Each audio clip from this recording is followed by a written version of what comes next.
Oi, meu nome é Júlia e hoje a gente vai reagir à hierarquia infernal de Hazbin Hotel e Helluva Boss do canal Hora Cartoon. Então, se vocês gostam desse tipo de vídeo, não esqueça de se inscrever nesse canal, deixar o seu like pimposo, comentar os próximos vídeos que vocês querem ver por aqui e compartilhar com todos os amigos, tá bom? Bora lá! Hey galera, aqui é o Hora Cartoon, enfim trazendo a hierarquia infernal de Hazbin Hotel e Helluva Boss. Tivemos uma longa análise da hierarquia celestial e hoje vamos ver como funciona a pirâmide de importância do submundo dessas duas séries. Se inscreve no canal se você é fã do...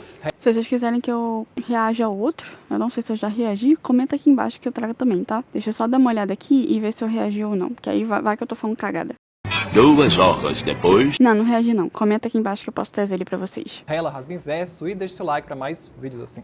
Como já dito, a criadora dessas duas séries não se baseou apenas no céu e no inferno das religiões cristãs, mas também se baseou na teologia judaica, islã, grega, divina comédia e afins. Então, várias coisas não funcionam do jeito que você acha que funcionariam. Ela adora a ideia de se basear em coisas já existentes para uma obra ficcional, porque você pode adaptá-la como quiser, mudar, tirar e adicionar o que bem entender, que nem tantas empresas e criadores fazem com a mitologia grega há décadas. Vivienne já tinha planejado um diagrama e pirâmide social que fizesse sentido com a história e também com o mundo real fora da ficção desde 2020, onde o único fator fixo para definir os níveis dos demônios do inferno é pelo poder, não raça, gênero ou cor, apenas por quem é mais poderoso que quem. E considerando que não temos praticamente nenhuma mudança pertinente entre o piloto de Hazbin Hotel e a série oficial lançada agora no Prime Video, praticamente nenhuma mudança desde 2020 deve ter sido feita, apenas muitas coisas omitidas para proteger o plot das próximas temporadas de Hazbin e Helluva. Por isso sabemos tão pouco da hierarquia celestial sem teorizar. E também já foi confirmado que a hierarquia infernal é bem paralela à hierarquia celestial. Em outras palavras, quase todos os níveis de uma devem ter seu correspondente demoníaco ou angelical. Então, tipo assim, só teorizar mesmo, porque ter certeza ninguém tem. Na base da pirâmide e considerados a ralé do inferno, temos os Imps e Hellhounds, ou diabretes e cães infernais. Esses demônios nativos do inferno, infernianos, infernenses, eu não sei exatamente qual é o gentílico de quem nasce no inferno. O fato é que diabretes e cães correspondem à maioria populacional do inferno, excluindo os pecadores que causam superpopulação, é claro, e também são a classe operária, trabalhadora Traduzindo, quase todo mundo que a gente conhece. e mais pobre do submundo. Imps, nativos em sua maioria do Anel da Ira, e Hellhounds, nativos em sua maioria do Anel da Gula, são responsáveis pelos trabalhos mais simplórios e mal pagos do inferno. Legal. Tanto que é por isso que Helluva Boss foca tanto nos infernenses e especialmente os Imps. É uma série sobre os trabalhadores comuns e que tem que cortar um dobrado para ter uma vida decente, sofrendo muito preconceito pelos demais moradores do inferno, como os Ers Goetia, pecadores comuns, ou até anjos mais meia bomba do paraíso zoam desses coitados, que nem os querubins. E também reza a lenda entre os fãs que os cães infernais, criaturas demoníacas que vêm da mitologia grega, são ainda mais baixos que os diabretes por serem mais animalescos do que demoníacos em sua forma, e só conseguem arrumar emprego como guarda-costas ou servos pessoais de Resumindo, quero ver quem vai ser o resto, porque assim, já foi grande parte do elenco que a gente conhece. outros demônios. Porém, em nível de poder, oficialmente eles estão lado a lado. Imps e Hellhounds teriam um poder equivalente aos querubins, que também são a base da pirâmide celestial, com diabretes tendo pirocinese, resistência a fogo terrestre, fotossinese através dos olhos e alguns podem até voar. Já os cães infernais têm as habilidades de correr e sentidos aguçados de um cachorro, e alguns são capazes de usar ilusionismo para se disfarçarem entre os humanos sem serem notados. Subindo, porém bem pouco, agora tem os demais demônios nascidos no inferno. Se os nativos dos anéis da Gula e da Ira são a ralé, os demais nativos do anel da ganância, luxúria, inveja, preguiça e orgulho, seja lá qual forem esses últimos, estão acima de todos os Imps e Hellhounds. Mas não porque eles são mais importantes, não, é todo mundo pobre aqui, e sim porque eles são mais poderosos e têm oportunidades melhores. Os demônios tipo Baphometes, aqueles nativos da preguiça, com o corpo metade humano, metade cabra, como a sua líder Belphegor, trabalham em sua maioria no próprio anel em clínicas, hospitais, pousadas e afins. Estranhamente, todos eles têm um tipo de chama de vela na cabeça que deve prover alguma habilidade e vários deles devem ser capazes de voar. Os Succubi, como Verósica e sua trupe, muito provavelmente são nativos do Anel da Luxúria, por serem baseados na lenda dos demônios sensuais e muito atraentes, cujo único objetivo é esse, seduzir os outros. Por isso tem roupas e físicos tão sexualmente apelativos e bonitos. A maioria trabalha no próprio Anel da Luxúria e no Usis, o clube noturno do Asmodeus, com a habilidade de mudarem de forma para qualquer uma humanamente mais atraente, dependendo da vítima, e a própria sedução demoníaca, despertando hormônios e tesão em qualquer humano ou demônio. Que isso, meu Deus. comum, exceto os cães infernais, que aparentemente também resistem muito bem à tentação carnal dos sucubos.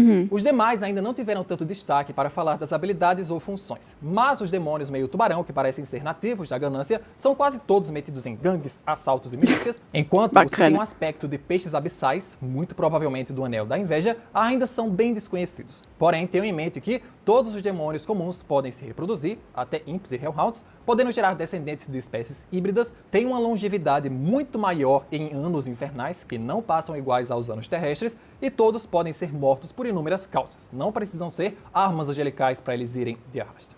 Chegando nos protagonistas de Hazbin Hotel, temos os pecadores que causam superpopulação no Anel do Orgulho.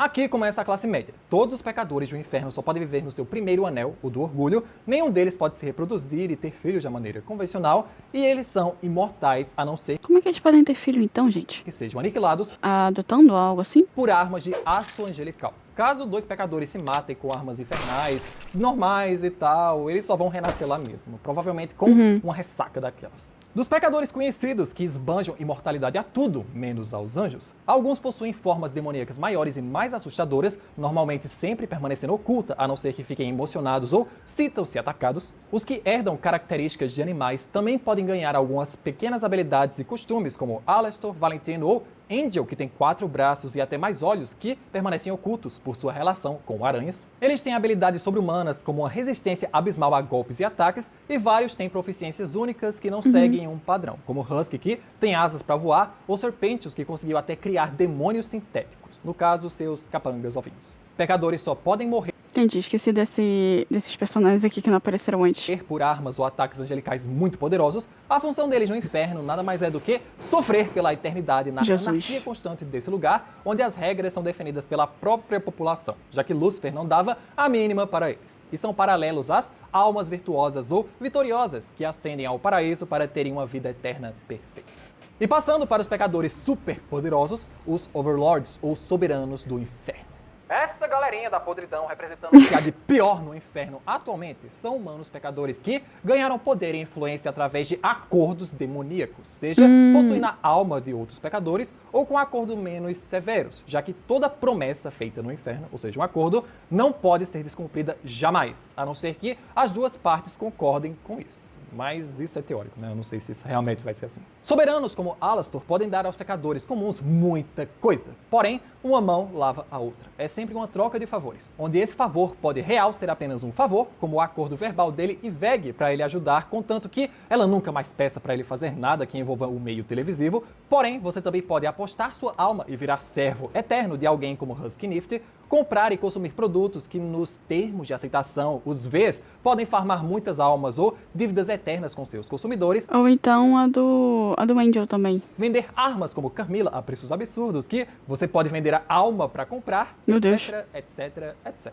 Por serem tão poderosos e diversos, cada soberano tem habilidades muito únicas. Os mais poderosos e importantes que conhecemos são o Demônio do Rádio, Alastor, praticante de voodoo e que até já fez um acordo desconhecido com alguém, Vox, o demônio da TV, hipnotizando e manipulando todos que consumem seus programas. Valentino, o demônio da pornografia, que comanda a indústria pornográfica do inferno. Meu Deus. Velvet, a demônia das redes sociais, responsável por todas as tendências que os pecadores consomem em seus celulares. Carmilla, a demônia das armas, a maior fabricante e uma lutadora formidável. Rose, a demônia dos canibais, maior produtora e revendedora de partes humanas para os pecadores canibais ou nativos do Anel do Orgulho, ninguém sabe ainda. E Zestial, o demônio aranha, que é o soberano mais antigo do inferno atualmente, porque o mercado de Overlords está sempre mudando. Muitos podem ser destronados por outros soberanos ou perdem tudo que têm e voltam à estaca zero de pecador com a alma em dívida, como é o caso do Legal. Husky. Algo muito interessante é que a aliança dos Vs provavelmente é um acordo feito entre os três para que jamais se ataquem e dividam o poder. Por exemplo, quando Alastor enfrentou o Vox, ele não lutou apenas contra o poder máximo do Vox, mas também contra o poder da Velvet e do Valentino, Vieram me trazer chocolate. que devem Vamos emprestar seus poderes uns aos outros quando necessário. Por isso eles são tão falados e tão poderosos de fato. 3. Aí vocês vão ouvir o barulho se eu abrir, né? É claro. Mas enfim. Ninguém viu que caiu. Enfim. Overlords valem mais do que um. Soberanos seriam um paralelo aos líderes exorcistas, como Lut e Adão na escala paralela Meu Deus. Não tá duro, não. Enfim. de poder. Chegando na classe alta dos demônios agora, a família real dos Erskewit.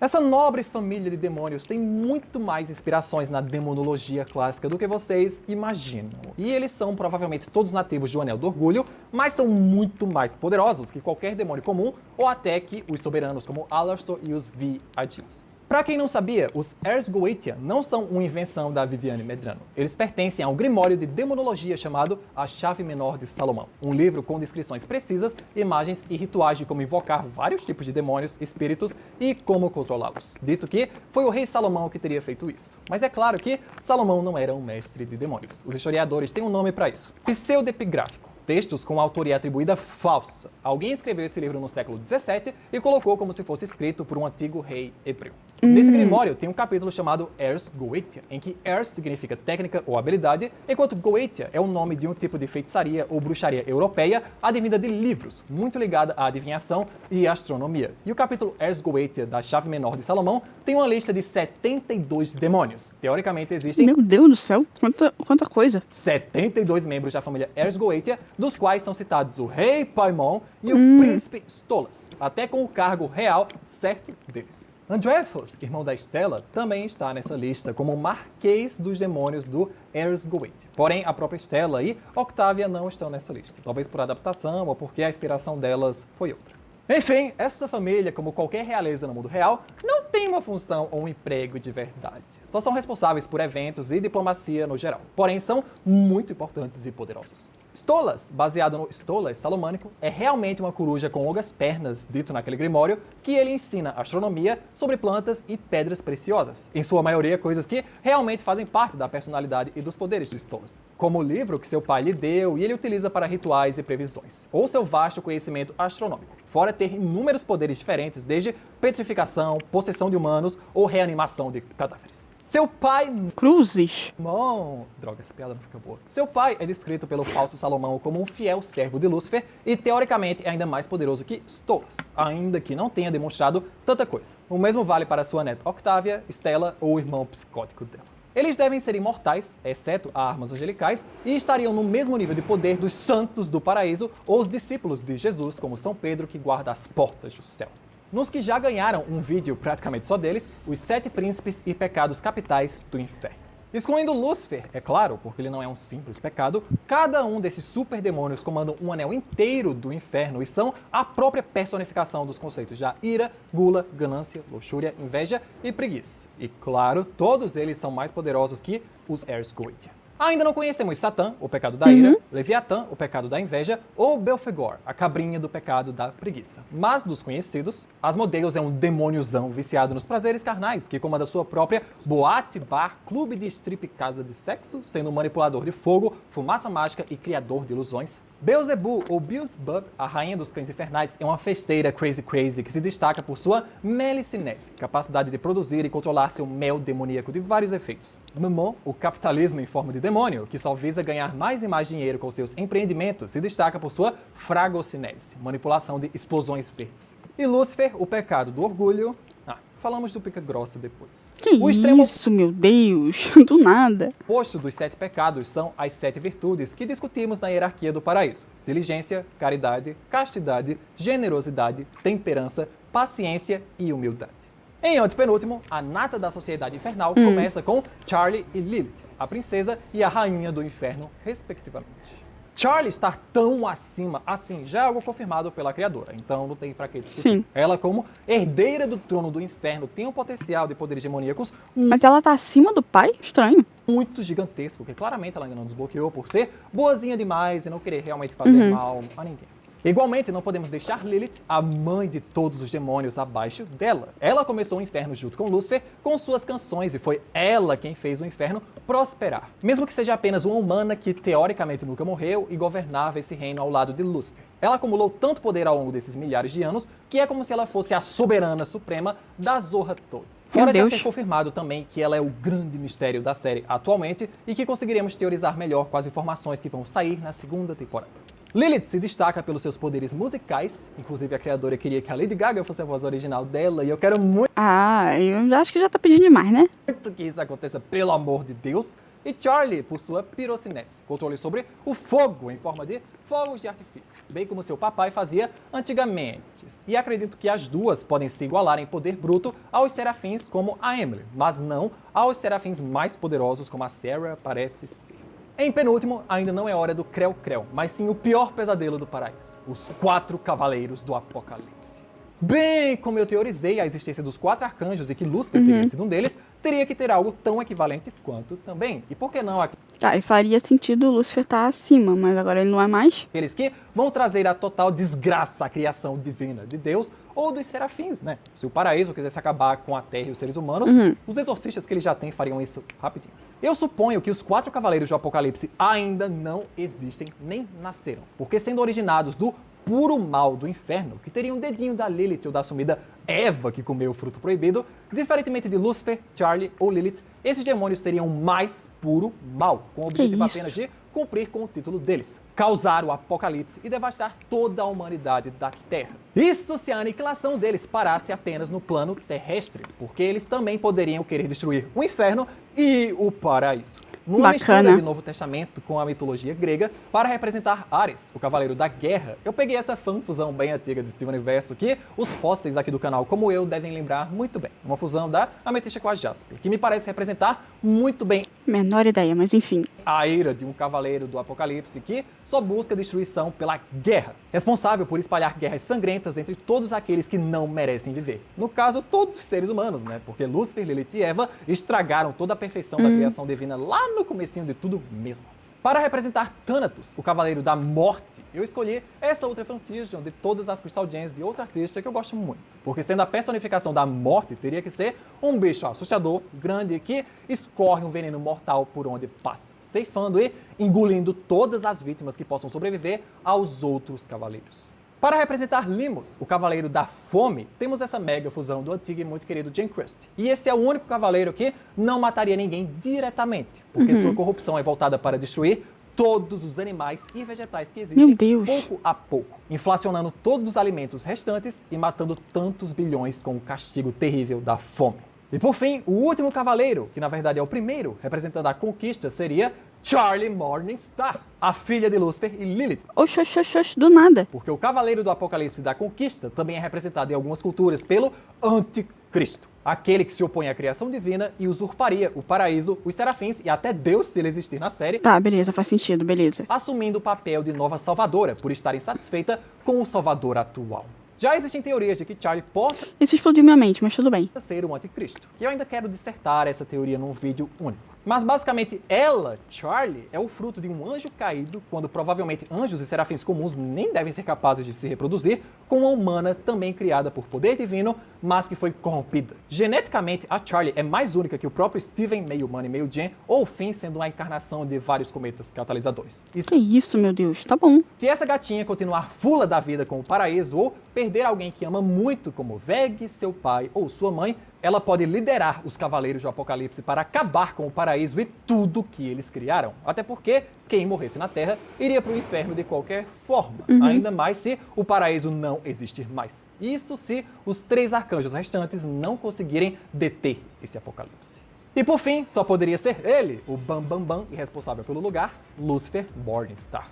Também já é confirmado que ele é o mais poderoso do inferno. Se ele era um serafim ou outro tipo de anjo, ainda não sabemos, mas eu acredito sim que ele seria mais forte que um cavaleiro do Apocalipse. Porém, não mais forte que os 4 juntos. Sim. Lúcifer é o atual governante do inferno, ainda que ele haja como Ele e a Charlie estão em várias hierarquias, mas tudo bem. Ers Goetia e família real, sem fazer absolutamente nada de útil. Pelo menos que a gente saiba, ao que tudo indica, ele foi o responsável por construir o elevador 666 que conecta e leva os demônios infernenses entre os 7 anéis. Então, alguma coisa útil ele fez. Lúcifer é Uma, né?